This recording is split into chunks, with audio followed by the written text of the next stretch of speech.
अस्सलाम वालेकुम my dear students, उम्मीद है कि आप सब ठीक होंगे। आज हमारा लेक्चर नंबर 9 है। क्लास हमारी BSc की चल रही है और सब्जेक्ट हम बच्चों पढ़ रहे हैं फाइनेंशियल अकाउंटिंग का चैप्टर नंबर 7 बच्चों हमने स्टार्ट किया था बैंक रिकॉन्सिलिएशन स्टेटमेंट। आज के लेक्चर के अंदर बच्चों हम इंशाल्लाह जो है वो एक्सरसाइज नंबर 5 एंड 6 सॉल्व करेंगे। तो सबसे पहले हम क्वेश्चन को रीड कर लेते हैं। From the following particulars ascertain the bank balance as per cash book of Nasir and company as on 31 March 2005। Bank balance as per passbook on 31 March 2005 व 60,000। जी बच्चों, ये रूल्स आपने याद किए होंगे। रूल्स मैं यहाँ पे ओपन कर लेता हूँ। तो जी बच्चों, रूल्स के अंदर हमने जो है वो पढ़ा था ये balance as per passbook, bank balance या simply balance as per passbook या balance as per bank statement. ये हमारा क्या होता है बच्चों, ये हमारा क्रेडिट बैलेंस होता है। तो बैलेंसेस हमने जो है वो लास्ट जो है वो याद नहीं थे कि ये मैंने आपको कहा था, हम क्वेश्चन के साथ साथ इसको याद कर लेंगे। तो ये शायद इससे पहले नहीं था आया।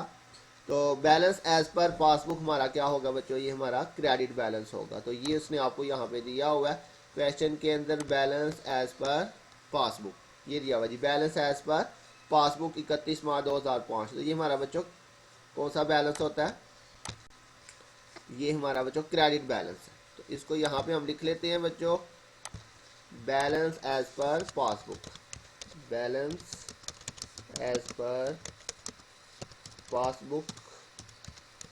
और ये हमारा बच्चों डेबिट है या क्रेडिट है। इसकी अमाउंट कितनी, अच्छा बच्चों ये हमारा क्रेडिट है और इसकी अमाउंट है 60,000। ये हमारा क्रेडिट बैलेंस था अभी हमने देखा, और अमाउंट है हमारे पास 60,000। उसके बाद नेक्स्ट एंट्री है बच्चों आपके पास, cheque issued in last week of March 2005 but not presented for payment till 31 March 2005 amounting to ₹15,000।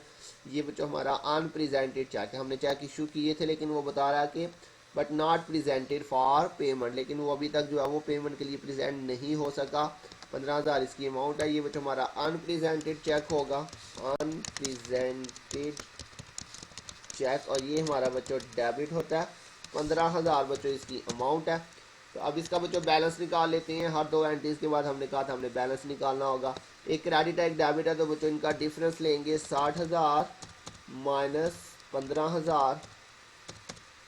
और बच्चों साइन कौन सा आएगा, बड़ी अमाउंट हमारे पास 60,000 है और इसका साइन है क्रेडिट, तो इसलिए बड़ी अमाउंट का साइन हमारे पास आएगा क्रेडिट साइन।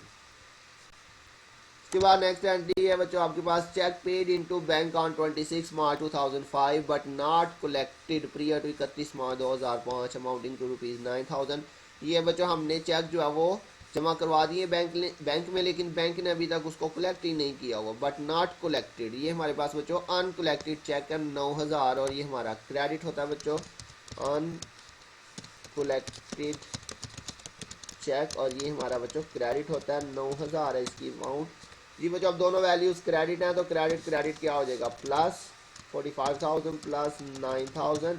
और ये आपके पास बच्चों इसका साइन भी, ये आपके पास ये दोनों वैल्यू जो है ये क्रेडिट थी, तो क्रेडिट प्लस और साइन भी क्रेडिट ही आएगा। इसके बाद बच्चों नेक्स्ट है, interest on deposit 1,500 was entered in the passbook but not recorded in the cash book. जी बच्चों interest on deposit, interest on investment, interest on securities, ये हमारी इनकम होती है। और मैंने बताया था कोई भी इनकम जो है वो आएगी तो हमने उसको जो है वो कैश बुक में डेबिट करना होगा। देखिए लिखा है interest on deposit 1,500 was credited in passbook. और इसके अलावा ये भी मैंने बताया था जो भी चीज़ पासबुक में क्रेडिट होगी हमने उसको डेबिट कर देना होता है। तो इधर से भी पता चल रहा है क्रेडिटेड इन पासबुक आ जाए या क्रेडिट इन बैंक स्टेटमेंट या क्रेडिट बाय बैंक आ जाए, हमने उसको जो है वो डेबिट करना होता है। तो कह रहा है कि पासबुक में तो एंट्री हो चुकी है लेकिन कैश बुक में हमने इसको अभी तक रिकॉर्ड नहीं किया। तो इंटरेस्ट ऑन डिपॉजिट हमारा डेबिट होता है, ये रूल्स के मुताबिक इंटरेस्ट ऑन डिपॉजिट ये हमारा बच्चों डेबिट होता है। 1,500 इसकी अमाउंट है। अब बच्चों एक क्रेडिट है और एक डेबिट है, ये आपके पास क्रेडिट है और ये आपके पास डेबिट है। तो डेबिट क्रेडिट आपस में क्या हो जाएंगे, माइनस 54,000 माइनस 1,500 करेंगे।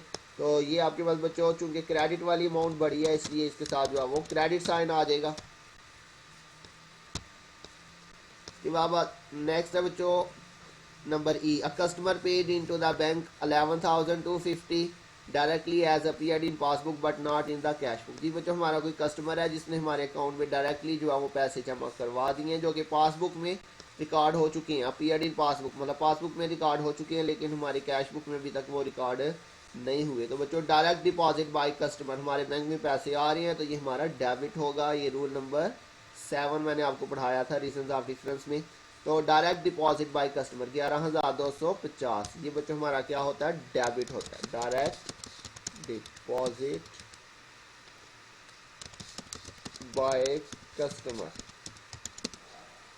ये बच्चों हमारा डेबिट होता है 11,250। अब बच्चों फिर से जो है वो एक क्रेडिट है एक डेबिट है तो फिर से माइनस करेंगे 52,500 और माइनस 11,250। और ये आपके पास बच्चों क्रेडिट वाली अमाउंट फिर से बढ़ी है तो साइन जो है वो आपके पास क्रेडिट ही आएगा यहाँ पर भी। जी बच्चों आपके पास लास्ट एंट्री है, dividend money 6,000 on the shares held by Nasir and company was received directly by the bank on 29 March 2005 but the intimation was sent to them on 2 April 2005।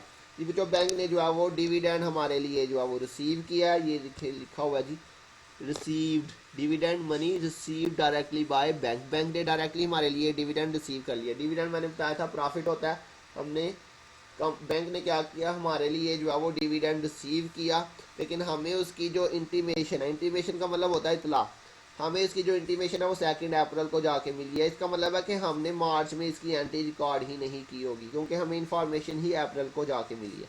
तो इसका मतलब जो मार्च की जो हमें स्टेटमेंट आई होगी उसमें ये एंट्री हमने जो है वो कैश बुक में रिकॉर्ड ही नहीं की हुई। तो सिंपली बच्चों dividend money received by bank, पैसे आ रहे हैं बैंक में इजाफा होगा और बैंक में जब भी इजाफा होगा हमने उसको डेबिट कर देना। 6,000 आ जाएगा बच्चों ये आपके पास डिविडेंड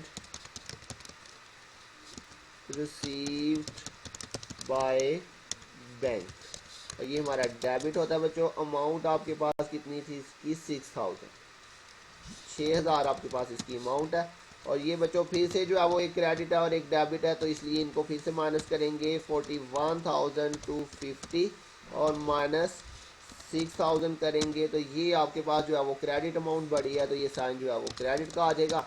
अब इसके बाद बच्चों नीचे जो है यहाँ पे ये पासबुक है तो यहाँ पे क्या आ जाएगा, ये कैश बुक बैलेंस। जी बच्चों यहाँ पे क्रेडिट है तो इधर हम क्या लिख लेंगे, डेबिट बैलेंस ही आ रहा है 35,250। जी बच्चों बिल्कुल आसान सा क्वेश्चन था, इसमें मुझे लगता है कोई मसला नहीं होना चाहिए आपको। इसके साथ ही नेक्स्ट क्वेश्चन देखते हैं बच्चों, एक्सरसाइज नंबर 6। तो उसने कहा हुआ जी prepare a bank reconciliation statement from the following particulars. इसमें कोई बच्चों उसने आपको नाम नहीं दिया हुआ तो लिखा हुआ जी overdraft balance as per passbook debit, ये बच्चों उसने खुद ही बता दिया यहाँ पे ये डेबिट, आप बैलेंस में भी जाके देख लीजिएगा। तो balance as per passbook credit होगा और overdraft balance as per passbook जो है ये हमारा डेबिट होता है। Overdraft balance as per passbook debit होता है 5,000 बच्चों उसने खुद ही बताया हुआ है। एक्सरसाइज नंबर 6 है ओवरड्राफ्ट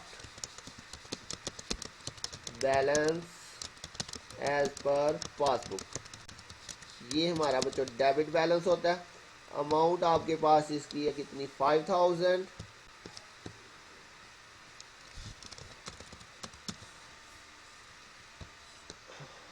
उसके बाद बच्चों नेक्स्ट है आपके पास bank charges for collecting and outstation cheque 7.5 appeared only in the passbook. जी बच्चों बैंक चार्ज हमारे एक्सपेंस है, जितने भी एक्सपेंसेस बैंक जो है वो हमारे अकाउंट में से पे करेगा या डिडक्ट करेगा हमें उसको क्रेडिट कर देना है, हमारे अकाउंट में कमी हो जाएगी। तो bank charges for collecting and outstation cheque, outstation cheque का मतलब क्रॉस चेक किसी ने हमें दिया था जो हमने बैंक में जमा करवाया कलेक्ट करने के लिए, तो उसके ऊपर बच्चों बैंक हमसे जो है ना ये चार्जेस वगैरह काटता है बैंक चार्जेस। तो ये 7.5 appeared in only in passbook, तो बच्चों ये हमारा क्या हो जाएगा, क्रेडिट हो जाएगा। बैंक चार्जेस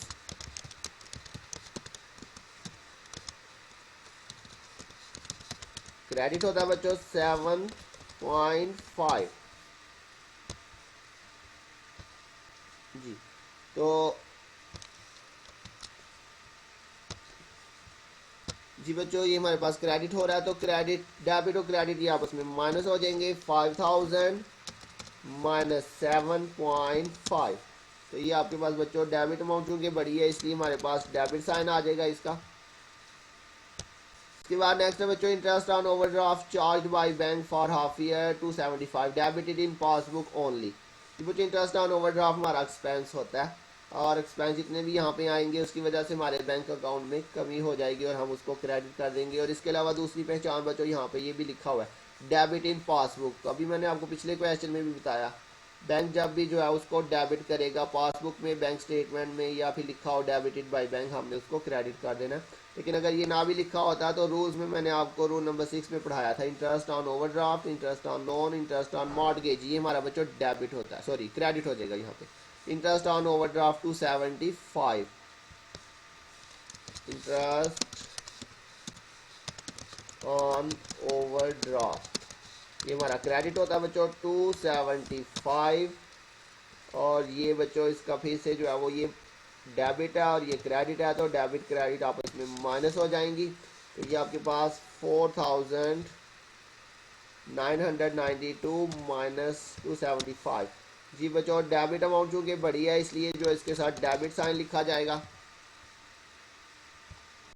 इसके बाद नेक्स्ट है बच्चों 2 cheques for ₹7500 and 5000 paid in on 30th December 2005 were not credited by bank. जी बच्चों नॉट क्रेडिटेड बाय बैंक मतलब अनक्रेडिटेड चेक। 2 चेक हमने बैंक में जमा करवाए थे जो कि अभी तक क्रेडिट नहीं हुए। अच्छा बच्चों दोनों चेक ही अनक्रेडिटेड है तो आपने दोनों को प्लस करके लिख लेना। अगर वो बताता कि एक जो है वो अनक्रेडिटेड है और एक क्रेडिट हो चुका हुआ है तो बच्चों जो अनक्रेडिटेड है वो लिखेंगे। लेकिन यहाँ पे उसने सिंपली बच्चों लिखा 2 चेक जमा करवाए थे और वो अनक्रेडिटेड थे, ये लिखा were not credited by bank. Were मतलब दोनों ही जो है वो क्रेडिट नहीं हुए, दोनों को प्लस करके जो है वो एक ही एंट्री करेंगे इनकी अनक्रेडिटेड चेक। एक ही चीज़ है 2 चेक है तो ये बच्चों आपके पास आ जाएगा अनक्रेडिटेड चेक्स और ये क्रेडिट होंगे बच्चों। दोनों को प्लस कर लेना आपने, कितना बन जाएगा प्लस करके 7500 और 5000 तो ये टोटल कितना बन जाएगा 12500। जी बच्चों समझ आ गई हमने दोनों को प्लस क्यों किया। पिछले कुछ क्वेश्चन किए थे जहाँ पे हमने 2 वैल्यूज दी थी तो हमने उनको माइनस किया हुआ था तो बच्चों वो डिफरेंट सिचुएशन थी वहाँ पे उसने बताया हुआ था। अभी पीछे देख लेते हैं हमारे पास पिछले कुछ क्वेश्चन में हमने ऐसे किया था। जैसे ये बच्चों क्वेश्चन नंबर 3 में हमने ऐसे किया था। यहाँ पे उसने आपको बताया था ये एंट्री नंबर 3 है इसी तरह की cheque deposited into bank for collection 75,000 but only for 25,000 are credited by bank. जी बच्चों यहाँ पे उसने बताया था कि 75,000 के हमने चेक जमा करवाए थे जिनमें से 25,000 के क्रेडिट हो गए हैं, बाकी जो है वो अनक्रेडिटेड है। लेकिन यहाँ पे बच्चों टोटली डिफरेंट सिचुएशन है जो क्वेश्चन अभी हम कर रहे हैं। यहाँ पे उसने आपको सिंपली बताया कि 2 चेक हमने जो है वो जमा करवाए पेड किए हमने जबकि क्या हुआ वर नॉट क्रेडिटेड बाय बैंक। ये बच्चों आपने वर का मतलब क्या होता है, वर जो है वो जमा के लिए इस्तेमाल होता है आपको पता है। तो बता रहा है कि 2 चेक हमने बैंक में जमा करवाए थे जो कि अभी तक क्रेडिट ही नहीं हुए, दोनों ही अनक्रेडिटेड है तो इसलिए हमने दोनों को प्लस कर लिया। तो ये हर जगह पे प्लस नहीं होगा, हर जगह पे माइनस नहीं होगा, वो सिचुएशन पे डिपेंड करता है। तो यहाँ पे ये दोनों प्लस हो जाएंगे क्योंकि 2 चेक थे और दोनों ही अनक्रेडिटेड थे, लिखा हुआ था वर नॉट क्रेडिटेड। जी बच्चों आप डेबिट क्रेडिट फिर से माइनस करेंगे तो बच्चों इसको माइनस कर लेते हैं 12,500 माइनस 4,717.5 तो ये बच्चों हमारे पास जो है वो अब क्रेडिट वाली अमाउंट बड़ी हो गई इसलिए इसके साथ जो है वो क्रेडिट साइन आ जाए। अच्छा बच्चों आपको मैंने शायद पहले भी बताया था अब इसमें से इसको माइनस कर दें या इसमें से इसको माइनस कर दें। यहाँ पे आपने बच्चों माइनस का साइन नहीं लिखना, अगर आप इसमें से इसको माइनस करें तो माइनस आएगा लेकिन माइनस आपने यहाँ पे साथ में शो नहीं करना, हम यहाँ पे डेबिट क्रेडिट शो करेंगे क्योंकि क्रेडिट वाली वैल्यू बड़ी हो गई इसलिए हमने क्रेडिट साइन साथ में शो कर दिया। ये बच्चों बिल्कुल इसी तरह से उसने नेक्स्ट एंट्री में भी बताया हुआ 2 cheques for 1,050 and 4,000 issued in December 2005 had not been presented at the bank during the month. जी बच्चों 2 चेक हमने जो है वो इशू कर दिए थे जो कि अभी तक जो है वो प्रेजेंट ही नहीं हुए, ये अनप्रेजेंटेड चेक है, दोनों के दोनों जो है वो अनप्रेजेंटेड चेक है। तो यहाँ पर भी क्या करेंगे दोनों को प्लस कर लेंगे। ये भी पिछले क्वेश्चन से डिफरेंट है बच्चों। पिछले क्वेश्चन के अंदर हमने यहाँ पे पढ़ा था ये वाली एंट्री नंबर 2 पढ़ी थी क्वेश्चन नंबर 3 में cheque issued for ₹80,000 but only cheque for 50,000 is presented. यहाँ पे उसने बताया था 80,000 के टोटल चेक इशू किए थे, जिसमें से 50,000 के प्रेजेंट हो चुके थे। हमने यहाँ पे डिफरेंस लेके बाकी अनप्रेजेंटेड लिखा था, जबकि यहाँ पे बच्चों टोटली डिफरेंट सिचुएशन है। यहाँ पे उसने कहा हुआ है 2 चेक्स हैं, 1,050 और 4,000 रुपये के 2 चेक हैं जो कि हमने इशू कर दिए थे in December, but had not been presented at the bank, जो कि अभी तक बैंक में प्रेजेंट ही नहीं हुए। मतलब दोनों के दोनों चेक अभी तक बैंक में प्रेजेंट नहीं हुए, तो ये दोनों अनप्रेजेंटेड चेक है। आपने दोनों को प्लस कर लेना, तो ये 5,050 रुपये जो है वो अनप्रेजेंटेड चेक आ जाएगा, अनप्रेजेंटेड चेक। और बच्चों अनप्रेजेंटेड चेक हमारा क्या होता है, डेबिट होता है 5,050 रुपये। क्लियर बच्चों, ये 4,000 और 1,050, ये 5,050 रुपये हो जाएंगे आपके पास टोटल। अब बच्चों फिर से जो है वो क्रेडिट वाली अमाउंट बढ़ी है, तो इन दोनों का डिफरेंस लेंगे। क्रेडिट है, डेबिट है, तो इनका डिफरेंस लेते हैं, तो ये आपके पास 2,732। और चूंकि क्रेडिट वाली वैल्यू बढ़ी है इसलिए क्रेडिट साइन आ जाएगा साथ में। यहाँ पे ऊपर बच्चों पासबुक है, तो हम यहाँ पे क्या लिखेंगे, कैश बुक बैलेंस। यहाँ पे क्रेडिट है तो इधर जो है वो डेबिट साइन आ जाएगा। अमाउंट आपके पास आ जाएगी 2,732.5। जी बच्चों, मैंने आपको बताया था यहाँ पे अगर ओवरड्राफ्ट है तो ज़रूरी नहीं कि आपने यहाँ पर भी ओवरड्राफ्ट लिखना है, इधर चाहे जो मर्जी लिखा हो, बस आपने ये पासबुक है आपने यहाँ पे लिख देना कैश बुक बैलेंस, और इधर अगर कैश बुक हुई तो आपने लिख देना पासबुक बैलेंस। ओवरड्राफ्ट लिखना ज़रूरी नहीं है, सिर्फ ये आपने चीज़ें याद रखनी है। इधर पासबुक है तो इधर कैश बुक लिखना है, इधर क्रेडिट है इधर आपने डेबिट लिख देना है, बस इतना सा आपने ध्यान रखना है। तो बच्चों मुझे उम्मीद आपको समझ आ गई होगी।